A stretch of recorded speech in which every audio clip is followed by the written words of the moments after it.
Bonsoir à tous, bienvenue.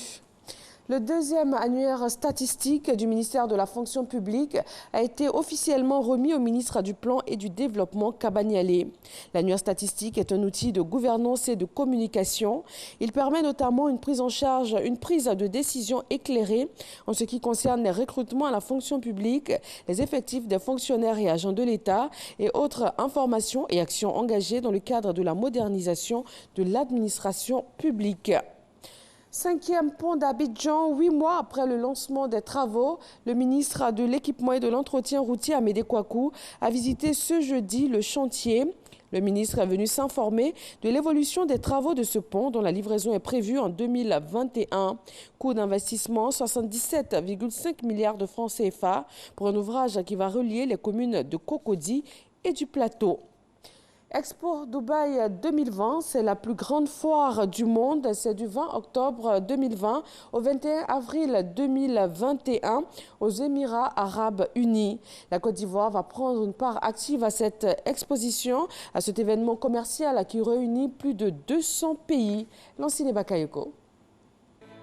Au menu de cette exposition universelle organisée à Dubaï, carrefour du Moyen-Orient, de l'Afrique et de l'Asie du Sud, 3 thématiques majeures, à savoir l'opportunité, la durabilité et la mobilité. Au regard de sa position stratégique dans la sous-région ouest-africaine et de son leadership dans plusieurs domaines, la Côte d'Ivoire a opté pour la mobilité. Sa vision, construire en Côte d'Ivoire le chemin de la nouvelle Afrique. Il s'agit pour la Côte d'Ivoire de privilégier sa participation à Expo Dubaï 2020 avec des actions majeures consistant à renforcer ses capacités productives et commerciales et développer les nouvelles technologies de l'information et de la communication, de bâtir des infrastructures de transport et énergétiques afin de renforcer le processus d'intégration régionale et de mieux s'insérer dans le système commercial multilatéral.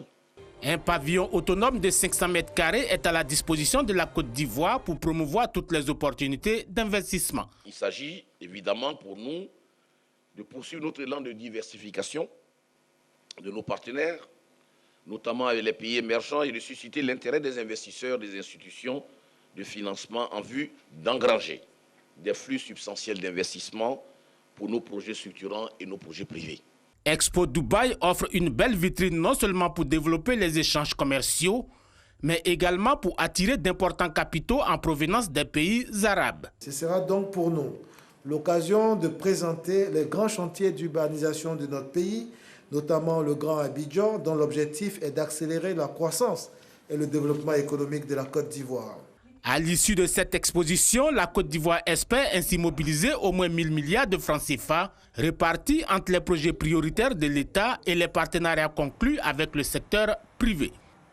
Ici à Abidjan, c'est le salon du livre qui s'est ouvert ce matin. C'est un appel à l'engagement des populations, des autorités et aussi du gouvernement à la lecture. Le salon va se tenir sur plusieurs jours avec des expositions et des animations de stands. Dans l'actualité internationale, 3 jours de deuil national décrétés au Niger après l'attaque survenue ce mardi 10 décembre au soir contre la garnison d'une localité située dans l'ouest du pays. Le président Issoufou est rentré en urgence et a convoqué aujourd'hui un conseil de sécurité. L'attaque s'est produite mardi en fin d'après-midi. Près de 500 assaillants montés sur des motos ou embarqués à bord de pick-up, dont certains étaient bourrés d'explosifs, se jettent sur le poste avancé d'Inat, proche de la frontière malienne, dans l'ouest du Niger. Élection présidentielle en Algérie. Après quasiment 10 mois de manifestations massives, 24 millions d'électeurs sont appelés aux urnes pour choisir le successeur de l'ex-président démissionnaire Abdelaziz Bouteflika. Pendant ce temps, la manifestation contre cette présidentielle se poursuit dans les rues d'Alger. La police est intervenue toute la matinée pour empêcher tout rassemblement, mais les manifestants sont parvenus à faire nombre et ont même réussi à briser un cordon de sécurité de la police qui leur barrait l'accès au carrefour de la Grande Poste, lieu symbolique de rassemblement dans le pays. Et puis les élections législatives au Royaume-Uni, les bureaux de vote ont ouvert leurs portes ce matin pour des élections générales anticipées.